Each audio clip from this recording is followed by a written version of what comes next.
Hi all invest കേരളയുടെ മറ്റൊരു വീഡിയോയിലേക്ക് എല്ലാ വ്യൂവേഴ്സിനും സ്വാഗതം. ഈ വീഡിയോ ചെയ്യാനുള്ള മെയിൻ റീസൺ എന്ന് പറയുന്നത് ഫ്യൂച്ചർ റീറ്റെയിലുമായി ബന്ധപ്പെട്ട ഒരു ന്യൂസ് ഇപ്പോൾ വന്നിട്ടുണ്ട്. നിങ്ങൾക്ക് ഈ വീഡിയോ വളരെയധികം ഉപകാരപ്രദമായിരിക്കും. വീഡിയോ മുഴുവനായും കണ്ട് ഇഷ്ടപ്പെട്ടാൽ തീർച്ചയായും ലൈക്ക് ചെയ്യാൻ മറക്കരുത്. അതുപോലെ നിങ്ങളുടെ ചാനൽ ഇതുവരെ സബ്സ്ക്രൈബ് ചെയ്തില്ലെങ്കിൽ ഇപ്പോൾ തന്നെ സബ്സ്ക്രൈബ് ചെയ്യുക. ഏറ്റവും പുതിയ നോട്ടിഫിക്കേഷന് വേണ്ടി ബെൽ ഐക്കൺ എനാബിൾ ചെയ്യുക.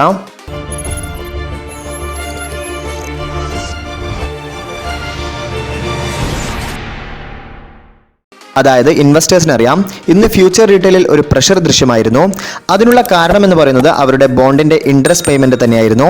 ഇന്നായിരുന്നു ഡെഡ് ലൈൻ. അപ്പോൾ പല ഇൻവെസ്റ്റേഴ്സും കൺസേൺ ആയിരുന്നു, അതായത് അവർക്ക് ആ പേയ്മെന്റ് ചെയ്യാൻ കഴിയില്ല എന്നൊരു കൺസേൺ ഉണ്ടായിരുന്നു. പക്ഷേ ഇപ്പോൾ വന്ന ന്യൂസ് പ്രകാരം അവർ ഏകദേശം 100 കോടിയോളം പേയ്മെന്റ് ചെയ്തിട്ടുണ്ട്. അതായത് അവരെ ഡിഗ്രേഡ് ചെയ്യില്ല. അത് ഈ സ്റ്റോക്കിനെ സംബന്ധിച്ച ഒരു പോസിറ്റീവ് കാര്യം തന്നെയാണ്. എന്തായാലും ഇതിന്റെ എഫക്റ്റ് സ്റ്റോക്കിൽ നാളെ ദൃശ്യമായേക്കാം. ഇത് ജൂലൈ 12 നൽകേണ്ട പേയ്മെന്റ് ആയിരുന്നു.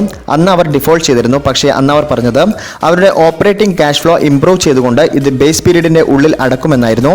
അപ്പോൾ അത് തന്നെയായിരുന്നു ഈ സ്റ്റോക്കിനെ സംബന്ധിച്ചുണ്ടായ ഒരു വലിയ നെഗറ്റീവ് എന്ന് പറയുന്നത്. ഇവർക്കത് പേ ചെയ്യാൻ കഴിയുമോ എന്ന്.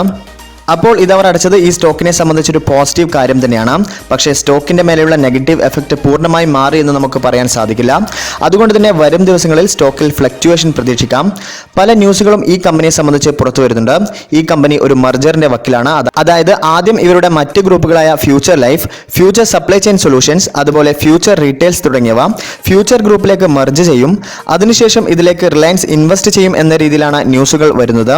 അതിലൂടെ റിലയൻസിന് ഏകദേശം 50% സ്റ്റേക്ക് ഈ കമ്പനിയിൽ സ്വന്തമാവും എന്നാണ് ന്യൂസുകൾ വരുന്നത്. വരും ദിവസങ്ങളിൽ ഇതിന്റെ എഫക്റ്റും സ്റ്റോക്കിൽ നമുക്ക് പ്രതീക്ഷിക്കാം.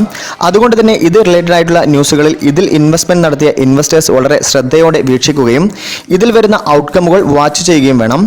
അത് വരും ദിവസങ്ങളിൽ സ്റ്റോക്കിൽ ഒരു എഫക്റ്റ് തന്നെ സൃഷ്ടിച്ചേക്കാം. ഇതുപോലുള്ള ഷെയർ മാർക്കറ്റുമായി ബന്ധപ്പെട്ട ലേറ്റസ്റ്റ് അപ്ഡേറ്റ്സിന് വേണ്ടി ഞങ്ങളുടെ ചാനൽ ഇപ്പോൾ തന്നെ സബ്സ്ക്രൈബ് ചെയ്യുക, ബെൽ ഐക്കൺ എനാബിൾ ചെയ്യുക. മറ്റൊരു ടോപ്പിക്കുമായി നമുക്ക് വീണ്ടും കാണാം.